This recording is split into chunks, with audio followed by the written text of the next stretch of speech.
آخری دنوں میں زندگی یا موت کا فیصلہ ہوگا۔ یہ فیصلہ ہوگا کہ وہ مخالف مسیح کی پیروی کریں گے، یعنی جھوٹے مسیح کی، جھوٹے مسیحا یا سچے کی۔ ہمیں فرق دیکھنا ہے۔ لکھا ہے کیونکہ بہت سے ایسے گمراہ کرنے والے دنیا میں نکل کھڑے ہوئے ہیں جو یسوع مسیح کے مجسم ہو کر آنے کا اقرار نہیں کرتے۔ گمراہ کرنے والا اور مخالف مسیح یہی ہے۔ میں کسی ایک بھی انسان کے بارے میں نہیں جانتا اور نہ ہی میں کسی ایسے شخص سے ملا ہوں۔ مجھے یقین ہے کہ کچھ ایسے بھی ہیں، لیکن میں کبھی بھی کسی ایسے ایک بھی انسان سے نہیں ملا، یہاں تک کہ کسی کے ذریعہ سے بھی نہیں، جس نے یہ کہا ہو کہ یسوع مسیح کا کوئی وجود ہی نہیں تھا۔ میرا مطلب ہے کہ یہ بالکل ایک مضحکہ خیز ہوگا جو کہ یہ کہنے کے مترادف ہوگا کہ رومی سلطنت کبھی موجود ہی نہیں تھی۔ میرا مطلب ہے کہ یہ ایک تاریخی حقیقت ہے کہ یسوع مسیح کا وجود بالکل تھا۔ یہ اس کے بارے میں بات نہیں کر رہا ہے۔ میرا مطلب ہے کہ بنیادی طور پر کوئی نہیں کہتا کہ یسوع مسیح جسمانی طور پر ماضی میں نہیں آیا۔ یہاں کلام میں لکھا ہے کہ جو یہ اقرار نہیں کرتا کہ یسوع مسیح بدن کی حالت میں آیا، وہ جو حالیہ دور میں اس بات کا اقرار نہیں کرتا کہ یسوع بدن کی حالت میں ابھی بھی آ رہا ہے، وہ شخص دھوکے باز ہے اور اس کے ساتھ مخالف مسیح بھی ہے۔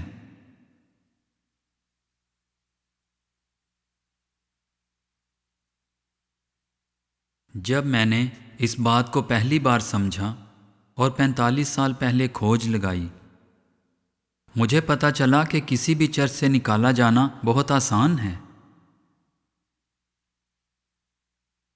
چرچ یقین نہیں کرتا کہ یسوع آج بھی جسم میں آ رہا ہے۔ نہیں، وہ 2000 سال پہلے جسم میں آیا تھا، اب نہیں آ رہا۔ مکاشفہ پہلا باب 7ویں آیت لکھا ہے، دیکھو وہ بادلوں کے ساتھ آنے والا ہے۔ مکاشفہ اس طرح شروع ہوتا ہے۔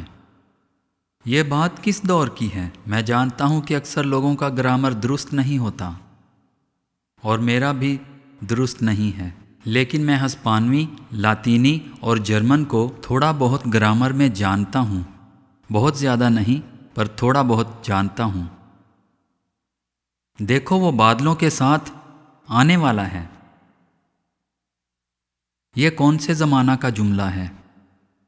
موجودہ زمانہ کا ہے۔ آپ اسے یونانی زبان میں اس طرح بھی کہہ سکتے ہیں، دیکھو وہ بادلوں کے ساتھ آ رہا ہے۔ بادل کیا ہیں؟ بڑی ملائم سی چیز ہے جو کہ آسمان پر ہوتے ہیں۔ کہاں؟ آسمان پر۔ یہودا پہلا باب 12ویں آیت، عبرانیوں 12واں باب پہلی آیت۔ یہاں ایسا لکھا ہے، انسان بادل ہے کہ وہ آج بھی انسان کے ذریعے آتا ہے۔ وہ آج بھی بادلوں یعنی انسانوں میں آ رہا ہے۔ وہ ہمیشہ ایسا کرتا تھا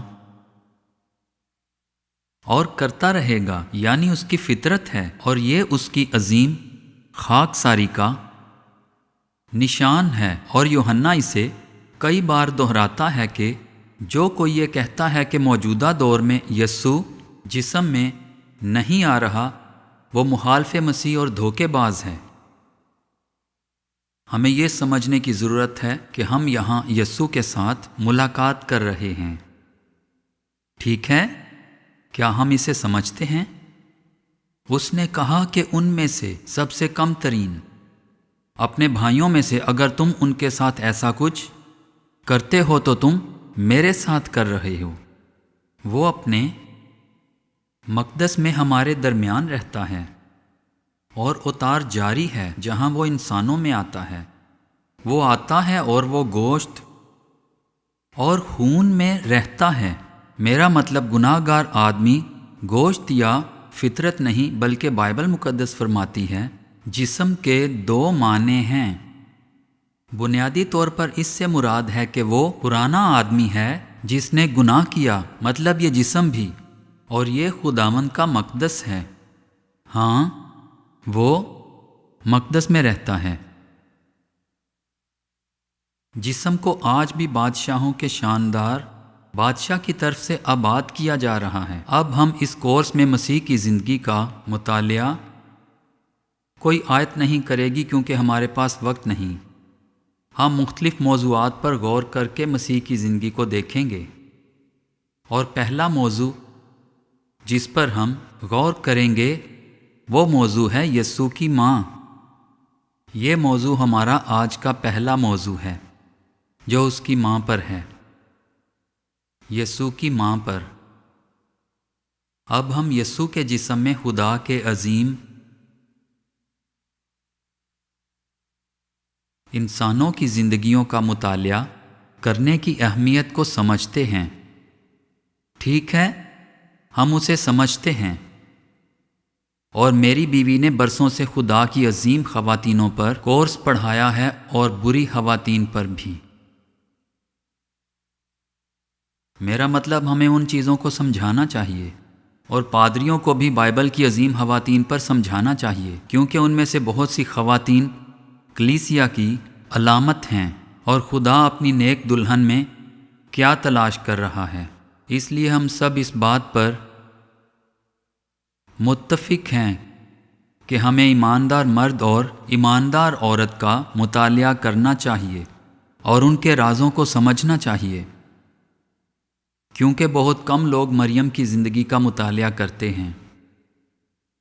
سب سے پہلے چرچ میں دو باتیں ہیں۔ خیر، انسانیت میں خدا ایک حصہ مریم کو بناتا ہے۔ اس بات پر اگر ہم اور روشنی ڈالیں تو جیسے کیتھولک لوگ اسے خدا کی ماں مانتے ہیں۔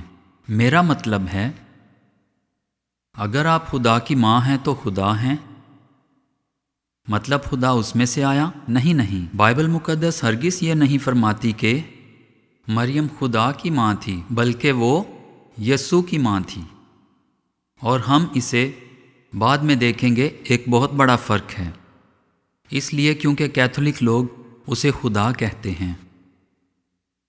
اس طرح انجیلی بشارت کی دنیا کسی اور پہلو پر چلی جاتی ہے، اور ہم اس رخ کے بارے میں بات ہی نہیں کرتے۔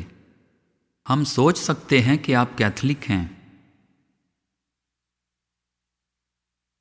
پر انہوں نے مریم پر زور دیا ہوا ہے۔ مریم صرف زندگی کی قسم کو ظاہر کرتی ہے جس پر خداوند یسوع مسیح زمین پر آنے کو تھا اور خود کو ظاہر کرنے کو تھا۔ وہ مسیح کو اس دنیا میں ظاہر کرنے کا ذریعہ تھی۔ وہ ایک مٹی کا برتن تھا جس میں آسمانی خزانہ تھا، اور اسے اس ضرورت مند دنیا میں یسوع کی زندگی لانے کو منتخب کیا گیا، بلکہ ایک برکت لانے کو دنیا کی ضرورت کے لیے۔ صحیح؟ کیا آپ سب اس بات کو جانتے ہیں؟ عبرانیوں 11واں باب 39 سے 40ویں آیات میں خدا کے پاس ہمارے لیے کچھ بہترین ہے۔ ٹھیک ہے، ایمان والوں کو وعدہ نہیں ملا، خدا کے پاس ہمارے لیے اس سے بھی بہتر چیز ہے، اور اس نے ہمیشہ بہترین میں کو پیش کیا ہے۔ یہ اس کی فطرت ہے، اس نے بہترین میں کو پیش کیا ہے۔ یوحنا 2 باب میں لکھا ہے کہ یہ اس کا فضل ہے کہ اس نے بہترین میں کو پیش کیا ہے۔ بائبل مقدس میں اور کوئی ایسا نہیں۔ کیا آپ سن رہے ہیں؟ بائبل مقدس میں ایسی کوئی برکت نہیں جسے خدا کے کسی بندے نے یا خدا کی کسی بندی نے حاصل نہ کیا ہو، اور وہ آپ کے لیے دستیاب نہ ہوں۔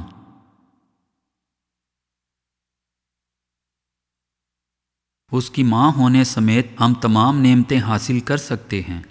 کیا آپ اس کی ماں بننا پسند کریں گے؟